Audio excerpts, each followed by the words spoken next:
What's going on, everybody? TheKennyDubz here with another Mega Man X type character overview video. Today we're going to be taking a look at Gate, the most recent character added to the general pool of units for the global version.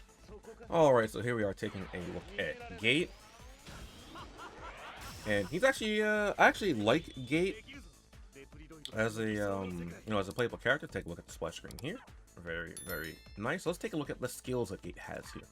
So, first up, we have Nightmare Hole, which actually causes me a little bit of pain because XX was pain as a kid with the Nightmare phenomenon. But, legit enemy seeking Nightmare Hole that ignores terrain and deals damage equal to about 150% attack damage to the target. The Nightmare Hole will stay in place for a while after hitting the target or reaching its maximum range and continuously dealing damage to the enemy. So that's pretty cool there, and as you can see here, there's different flavors of the Nightmare Hold, which will come into play a bit later. First up, we have Nightmare Hole Green, increases the range and tracking effect by 10%. Nightmare Hole Red, inflicts slow on the target after it's been hit, reducing movement by 60%, so it's a fat slow there. And then Nightmare Hole Blue, renders the target unable to use skills after hitting the target and pulls closer to you, only affecting against players. If you're using Gate in PvP, this is going to be the one you want to use. Although this does sound pretty nice as well, but having them drawn closer to you and having them also not be able to use skills, pretty good. Next up, we have the Nightmare Strike. Launch Nightmare Strike on the target in front, continuously dealing 295% attack damage to all targets in range without taking any damage during use. For the modifier chips, we have mobility, reduces prep time by 20%. Power increase, increases damage by 5%, which is always lovely. And then Nightmare Decay. Nightmare Strike can also run into target immobile, which is very, very nice to have as well. Again, if you're using Gate in PvP, this is what you're going to be using. Outside of that, maybe mobility and Nightmare Hole if you're using them in PvE scenarios for the most part. So let's take a look at the passive. First over arm protection, just a flat reduction by 15%. Not bad. A little lacking there, but you know, it happens. Next up, we have Magnetic Levitation. Become accelerated after using Nightmare Hole, increasing movement speed by 30%. I liked it better when I thought this meant that I could like float around as Gate or like, you know, levitate. But movement speed boost is still pretty good. Next up, we have Synchronized Front. When using Nightmare Hole, launch another enemy seeking Nightmare Hole Yellow that ignores terrain, deals damage equal to about 149% attack damage to the target. Nightmare Hole will stay in place after a little while after hitting a target and reaching its maximum range and continuously dealing damage to the enemy. Not bad. So also for context, like this, when you use Nightmare Hole, you know, it'll shoot whatever Nightmare Hole you have here, and then you get an additional little Nightmare Hole Yellow that ignores terrain. When Nightmare Force Field, Nightmare Hole hits the target, getting protective shield that protects you from all negative status effects, affecting trigger north to 12-second cooldown. Additional Nightmare Hole Yellow will not trigger this effect. So basically what that's saying is the additional Nightmare Hole Yellow from this will not trigger this effect for you to get the Nightmare Force Field. What you have to do is you have to hit with the initial Nightmare Hole. And then we have Energy Feedback. When defeating a target with a weapon or skill, recover HP equal to about 18% of the attack. Can only be used after a 6-second cooldown. Not bad. We usually actually end up seeing this in DNA for characters. But yeah, overall, that's what Gate has in his kit. Gate does have a card in the Taiwan version, but before we get into that, we're going to take a look at his DNA. I don't think he has DNA on the global version, but we're going over it just so you know what you're in for. First up, Force Field Boost. The prep time for Nightmare Hole is reduced by 50%. Nightmare Force Field reduced by 50%, which is great there. When hitting a target with Nightmare Hole, it will cause interference on target to dispel a new buff once. Additional Nightmare Hole Yellow will not trigger this effect again. They're making sure you can't abuse the Nightmare Hole, the additional Nightmare Hole from this. So you have to hit with the actual Nightmare Hole skill, not the additional effect from it. But reduction of prep time for the Nightmare Force Field is very, very nice. And being able to just get rid of a buff is pretty nice as well. Next up, Thought Acceleration. When you hit a target with a weapon, reduce the prep time for Nightmare Hole by 1 second. So I can only use once more after 2-second cooldown. That's good here. We've seen this on a few other characters. This means you go Nightmare Hole, then you start picking the brakes of the target with your weapon, and you know you reduce the prep time of Nightmare Hole, which is nice. That means you have access to it more often, and you also have the 50% damage reduction from this as well. So that's very, very nice there. And then we have Nightmare Space. When you target with Nightmare Hole, reduce the prep time for Nightmare Strike by 2 seconds. Can only be used once more after a 2-second cooldown. Additional Nightmare Hole Yellow will not trigger this effect again. They're making sure that they clarify that the additional hole will not trigger this effect, and that's something you have to, I guess, kind of be mindful of as well when using Gate there. As for the DNA. Let's take a look at the unique DNA here. I have Preventative Shield Echo. When you have a Preventative Shield, reduce damage you take by 8%. That's actually pretty nice there. Especially because he has his own inherent Preventative Shield. So you have more damage mitigation there. You have 18. You have 23% while you have the Preventative Shield up if you have this equipped. And other than that, you have long range boost, boss sentinel, 0 range adaptability, boss killer, crisis, adversity, and amplification. And then over here, we have anything good over here? Confusion res, damage res. No slow special attack, low special attack, slow special attack. Okay, so some amplification of damage there as well. Alright, so let's go ahead and take a look at some weapons that might pair well with Gate. And as you might have guessed it, or might have seen from the previous portion of the video, Gate doesn't have any weapons he likes to use in particular. So, just generic things here. Buster Melee is just like the default thing, or just like every character can use this basically effectively. Air Buster for speed utility also has defense mitigation as well, or damage mitigation in it as well.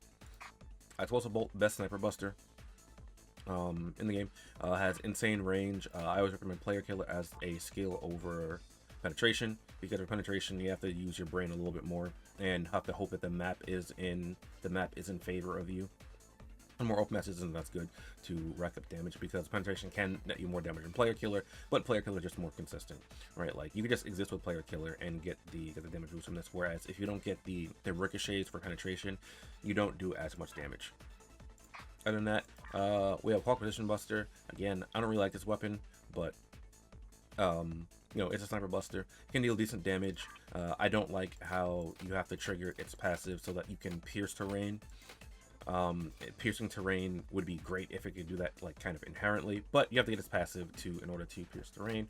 You have to hit a target in mid to long range in order to be able to pierce terrain with its last passive. Other than that, for busters, I didn't show Sniper Buster, but I forgot. Destructive Laser is a good option as well, and Sniper Buster. Sniper Buster is available for free as well from the lab, so you can just go ahead and research that and get Sniper Buster for free. Moving on to the melee portion of the Buster Melee setup. Nightmare is just a good weapon. It's fallen off a lot since the game's release initially, but what Nightmare does do is it gives you a stackable attack buff, which is quite nice there. All you have to really do is swing Nightmare around, or even just make contact with the opposition, and you will get an attack buff. A stackable attack buff stacks up to 5 times, so that's nice there. We have our utility weapon here, Ancient Relic. Ancient Relic has a variety of different skills you can use for utility. Speed Rune, Protect Rune, Assault Rune, and Cleanse Rune. Gate already inherently has a speed boost, so you don't necessarily need to go to speed boost, but I think Speed Rune is the best hidden skill for this. You can go Protect, but like I said, I think Speed is the best. Protect, I think, is better in PvP though, but for PvE, you don't want to use Speed Rune. And then there's Assault Rune and Cleanse as well. Cleanse just so you can cleanse yourself of negative status effects, and Assault just increases your crit damage. Following that, we have the Grudge Axe. Grudge Axe is still probably the best weapon in global right now. That's melee, a best melee weapon rather. What it does is, if the enemy has buffs and they can be removed, you can steal them for yourself. Not much else to say about that. And you can also take out of control status. It's only a 60% chance to steal a buff, but a 60% chance per hit, right? And because of how dash slashing works, and how you play melee weapons, you have a very good chance of resolving this the way you want it to. Other than that, Turbo Cannon is a pretty good option as well. Turbo Cannon gets you iframes. Thing is about Turbo Cannon though, if you're going to make use of the iframes, I have to say this every time, because you get the iframes when your weapon runs out of ammo. Just be careful unlocking this one, because increased range of energy sounds good, but then you got to remember that more energy means more ammo in your clip, and which also means that it takes you a bit longer to get to the iframes. Can't mention launch without mentioning the Sides Will. The Sides Will is a fantastic weapon, even if a lot of people don't like it. Doesn't matter if you auto aim disable, auto aim is off. This weapon will still auto aim.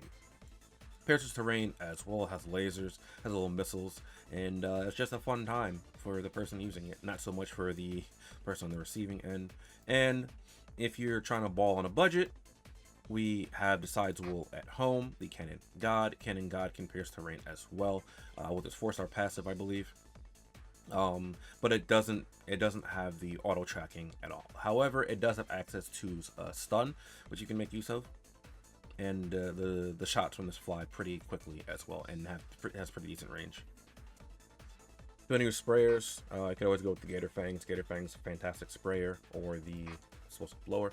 I think Gator Fangs is a bit better though because it has higher DPS potential.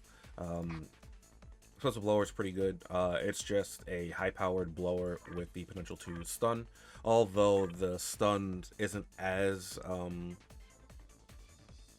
the stun is good. Don't get me wrong, stun is good. You just have to watch out for Burning of Shields. You'd have to watch out for Burning of Shields as well with the Gator Fangs. However, Gator Fangs, while it does inflict slow, or chill status, which slows down the movement speed, and that can be ignored by Burning of Shield. However, Gator Fangs also, if you're close enough to go down with Gator Fangs, when you're in close range, you deal additional damage with Rending Fang. Predator, in here talk with Rending Fang, increases your shooting speed by 65%, and increases your reload time, reduces reload time by 30%. And it becomes half a second within Predator. So you have potential for a whole lot of damage when using Gator Fangs at close range. Guys, you can make use of Freezing Dominator as well. Gate doesn't inherently have its own shield. I don't really like Freezing Dominator as much anymore. I do like the weapon because it's based off of Duff McWhalen, and I just love the name Duff McWhalen. But you just have to watch out for things like Grudge Axe, which will be able to steal your buffs away. As when you run out of ammo with this, you gain a fat shield, which is quite nice. This also has the effect of slowing the target down by quite a bit as well. And actually, I don't remember if it's hidden skills in global, so I'm not really going to talk about that. I forgot to mention the Singularity Slasher when mentioning melee weapon. Singularity Slasher is a pretty solid melee weapon. However, I think Grudge Axe is just better. Why dispel buffs from the opposition when you can just take them for yourself, right? And that's why Singularity Slasher, I think, is a little bit worse. However, this does have the guarantee of taking the buffs away from the opposition. So while Grudge Axe is only a chance, instead of just dispelling the buffs outright, you take them and put them on yourself. However, neither one of these weapons really works to their full potential if the target has buffs that cannot be removed. And if for whatever reason you want to use machine guns, Savage Tusk of Thunder is a very good option. Alongside Atomic Disintegration, though I don't really recommend Atomic Disintegration highly. I think this is a fantastic machine gun style weapon. However, this thing just starts chomping through frames, and it feels like you're playing Pokemon Scarlet and Violet while in the lakes where all the Pokemon are spawning at the same time, and it actually feels like you're playing like 3 FPS, and it's actually awful. But Savage Tusk of Thunder has Defense Crush. It also can remove buffs as well, so that's something you can do with it. And I believe it has access to Confusion, which disables auto aim. So that's pretty cool there as well. And I do like the Savage Tusk of Thunder overall, to be quite honest. If you're using Gate for PvE, kind of like as per usual, again with this, it'll just depend on what you're doing. You're just going to want to pick the weapon that supplies you with a bit of healing for whatever you're doing. So like melee weapons, you're going to want the Crimson Scythe with the hidden skill for healing here. The HP absorb. The Squid Sword as well has healing when you defeat an enemy. Fighting a boss stage, you can't go wrong with the Sinister Shadow Saber. It has healing when you make contact with a boss there. Machine guns, you can use a Super Mag Gun. Super Mag Gun has a healing on defeating an enemy as well as a hidden skill. Then there's the Heart Spray Gun, which can allow you to heal with Emotional Reflux and a hidden skill of your choice, whether it be Free Emotion or Inject Emotion. And for launchers, we have the Bubble Bomber, which heals as well as Oracle of Life, and the hidden skill of your choice as well. You can go Regeneration or Purify. Or Purify doesn't heal you. Regeneration does. It just has the same icon. So I said that initially. Alright, real quick before we jump into the rest of the cards here that might go well with Gate. Gate does have his own card. I don't know when this is going to become on the global, though. because I don't think it's in global right now anyway. But for Gate's card has Nightmare Boost 1. When activating Nightmare Hold, you get a damage enhancement status, which increases damage you deal by 20%, which is actually very, very nice. Though, like with other buffs that can be removed, you just have to watch out for Grudge Axe. Like that's just it. Like if you have a buff that can be removed, you're gonna have to watch out for Grudge Axe or Singularity Slasher. But I'm pretty sure Grudge Axe is a lot more common. It also has interference resistance, which is pretty interesting because you don't see this all that often. Alright, now for the rest of the card portion. It's going to depend on mostly what you're doing with said character. Just generic stuff that'll work in PvP for Gate. Player Killer. If I can find my Player Killer cards. Akuma card. M Bison. Yeah, here's M Bison, Player Killer 2. Akuma is, Akuma's right here. Has Master of the Fist 1. And then the Elite Hunter, if you're doing a Buster Melee setup, which is great. You go double Elite Hunter in a red, you really can't go wrong with double Melee because of that, just because of how useful it is. And then for the red card for that, you can use the Excess Memories card, which you can get from the Deep Recorder. So that's a free card you can get, just takes a little bit of RNG. I forgot to mention that these come from your guild. Take a little bit of RNG there, but it's such a good card. So try to pick that up if you can. Or the other red card I tend to recommend to go along with that is right here, X and Zero. I don't remember where I got this. I think it was from a monthly reward, so if you missed it, it might be a very long time before you can get it again. Other than that, there are a few other cards you can use as well. I believe... Is it this one? Yeah, this one has Double Amp, Buster Melee, as well as Guild Development. Again, a card you get from your guild that you can use there for that. There's also really budget player killer cards. There's actually some player killer cards I forgot to show earlier that I usually show. Mac, really budget. You get this from card packs, so you just have to get RNG for that. But Wheel Gator is something you can get from the lab, and you can stack Wheel Gator and Mac on top of each other, or with themselves, I guess I should say, because this triggers off of green, green, yellow, and Mac triggers off of green, or I'm sorry, red, blue. Red Mac. Yeah, red, blue. So you can stack 2 Macs and a blue, or you can stack this alongside the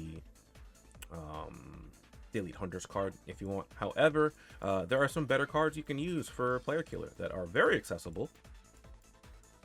If I can find them in just a moment here. Yep, here they are.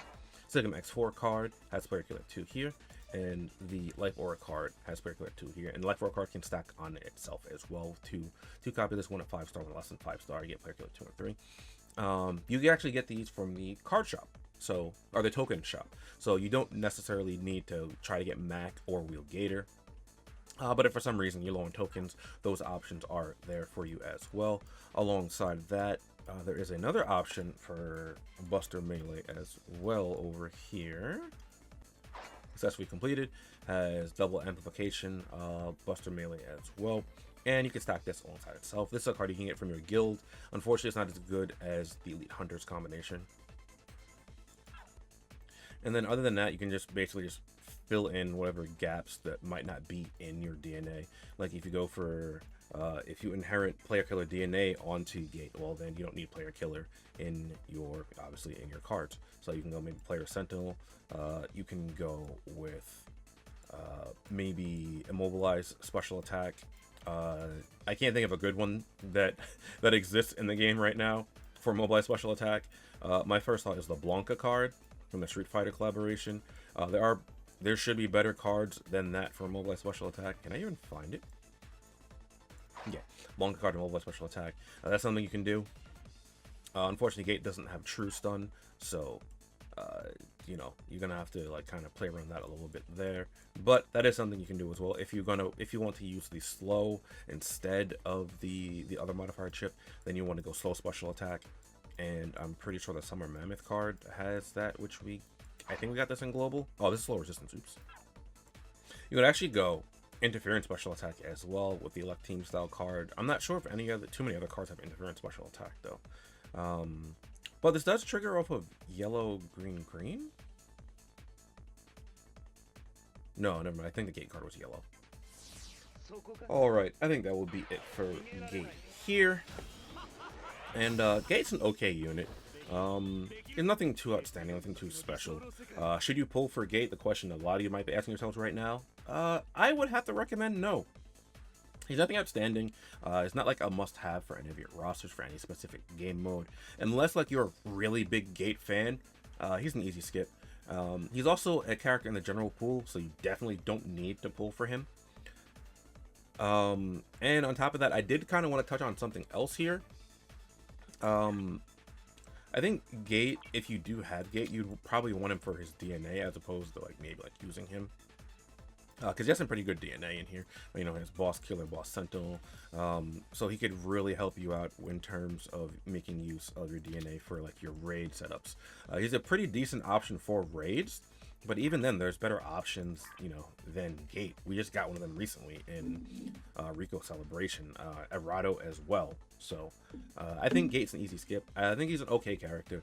PvP, he's all right. I don't remember if he has his DNA in global or not. I don't think that he does. If he doesn't, well then that really sucks. But if he does, I think he's pretty usable over there. It'll be hard for him to really compete with a lot of the units, but I do think he'll be usable. But yeah, that will be it there. Hopefully you guys enjoyed. If you did, be sure to like, comment, and subscribe. I'll challenge to go show you enjoying the content. And real quick, just want to throw a shout out to my YouTube channel members and my patrons for continuing to support me, allowing me to do what I do. If you want to support me as a YouTube channel member or as a channel patron, you can find information how to do that down below. You get various benefits in the process, and I will catch you all next time. Later.